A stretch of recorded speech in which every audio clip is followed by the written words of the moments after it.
Hello folks, this is Brendan Mace, and with this video presentation I want to show you the very first niche site that I ever created and why it failed to make a good amount of income online.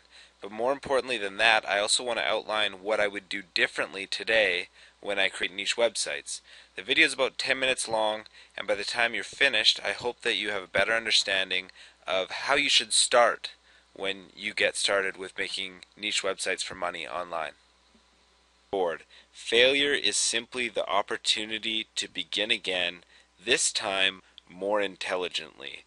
Now the operative word in this quote is opportunity, because although I failed miserably with the first niche website that I built, it taught me a great lesson about what not to do the next time I build niche websites. So here's the niche website that I first built. It was co2paintballguru.com. Now everything about this website was terrible. The domain name, the content, the monetization strategy, the niche, everything. I picked the domain name because I thought CO2 Paintball was a high search phrase because it came up with a decent amount of searches per month for the broad-based search match. And anyone that uses the Google AdWords keyword tool knows that is an absolute terrible mistake that a lot of newbies make when they first do keyword research. So I would never make that mistake again. That was my first mistake. Next mistake, and the biggest mistake, was picking the wrong niche. And this really doomed me to failure from the beginning. It didn't matter what I did, this website would never ever be a huge success because it was not in a niche that's profitable. I'm going to get into why that's the case. When you go through the niche selection process, there are two steps that you need to do.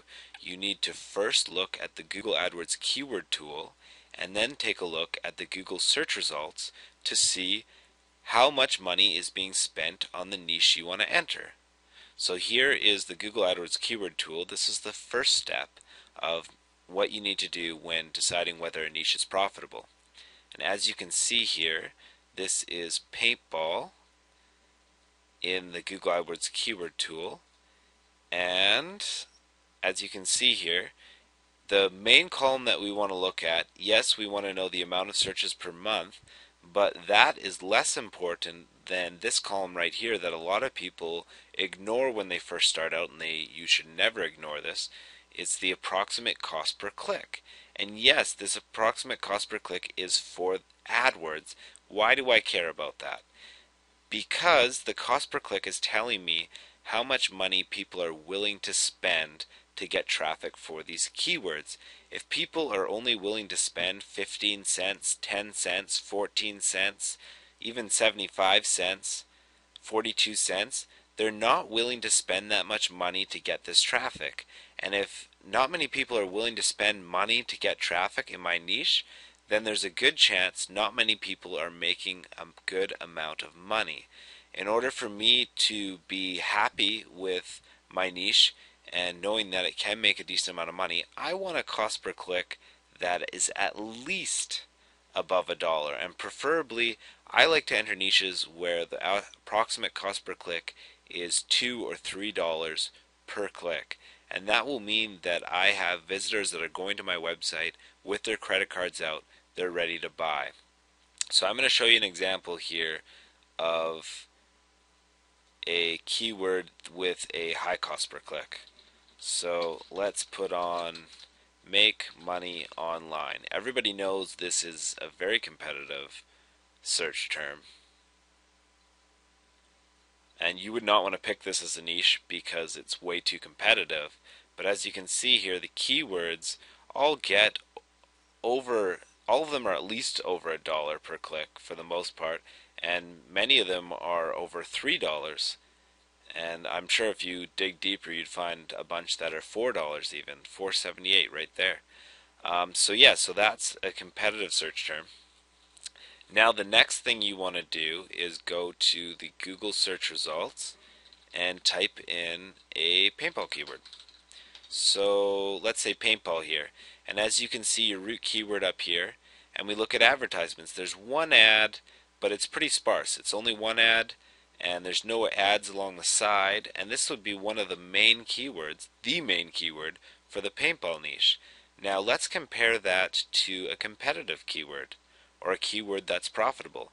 Here's the make money online search results. You see we have an advertisement, advertisement, advertisement, and then ads all the way down the side. You can't escape it. If you go to the make money online search result page, over half the page, substantially more than half the page, is taken up by advertisements when you load up the page. So this is showing that this is a very profitable niche, a very profitable keyword, as opposed to paintball. So paintball wasn't going to ever make me a good amount of money because it was the wrong niche. But it didn't stop there of my failures that I made with this site, so there's more that you can learn in this video. Again, as I say, failure is a good thing. Content and monetization strategy. I didn't really have one. And remember, this was my first website. All I knew was that I needed to pick a niche that was uncompetitive, which I did, and build content, and I thought the dollars were just going to come rolling in, and I could not have been more wrong. And what ended up happening was I built over 100 pages of unique content, self-created by myself, based on keywords, and added in some AdSense code. I didn't test this. I didn't know if there were better alternatives until years later when I went back to this site just a couple weeks ago.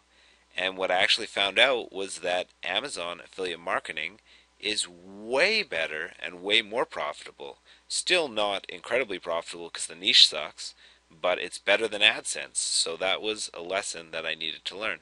But let's take a look at the website quickly so you can see what we're working with here. So here's my site, and when you load it up, co2paintballguru.com, here's the most profitable part of my website right here. This is a WordPress plugin created by a Warrior Forum member called Amazon Autocomplete, and I've included a link below if you're more curious about it. But I'll load up the page again, so I'll give you a show what it says. So here it's all in red, so it stands out. It's at the top of every single page on my website automatically just by activating it. And I tell the visitor, search for paintball discounts. And then I have this dynamic slider here that says begin typing to search. Now what this does is it brings visitors' eyes to this part of the page, because lots of times people have ad blindness when they visit websites, but with this it makes it too hard for you to avoid it. You have to look at this. The dynamic typing just draws your site there, and then you say, hey, I can get discounts by searching here. So they begin to search. Say they're looking for, I have paintball guns here, say they're looking for the Tippmann 98 custom paintball gun. Well, they type in here Tippmann, and see how this auto completes for you. This is similar to the Google search engine, Amazon search engine, YouTube search engine. They all do this for you now, and visitors are used to doing this kind of process to get to what they want to see. So as you can see here, this is the paintball gun I was looking for. I'll click on it. Bam! Takes me to Amazon. It has my affiliate code right here. I have it in the appropriate category, all done for me, Tippmann 98 Custom. There it is, Tippmann 98 Custom Platinum Basic Series, or just the paintball gun by itself. My failure with co2paintballguru.com has two important takeaways. First of all, make sure that you pick a good niche. The paintball niche that I picked is not very profitable, and I would have known this had I done my due diligence. Every time that you research a new niche, you should check the Google AdWords keyword tool and the Google search listings. If advertisers are willing to spend money, that means there's a good chance you've entered a profitable niche. And the second big takeaway is to test your monetization strategy. When I first created this site, I assumed that AdSense was the best way to go. Years later, when I switched over to Amazon Associates with the Autocomplete Zone plugin, I increased my earnings by 65%. So although you may think that all affiliate programs are fairly similar and equal, you will be very surprised when you test how very different the results can be. So those are the two takeaways, guys. This site didn't turn out to be as profitable as I would have liked because I made these two mistakes here that you see on this page. I hope that when you guys make niche sites in the future, that they turn out to be way more profitable because of what you've learned today. This is Brendan Mace signing off, and I look forward to talking to you guys in the future. Cheers.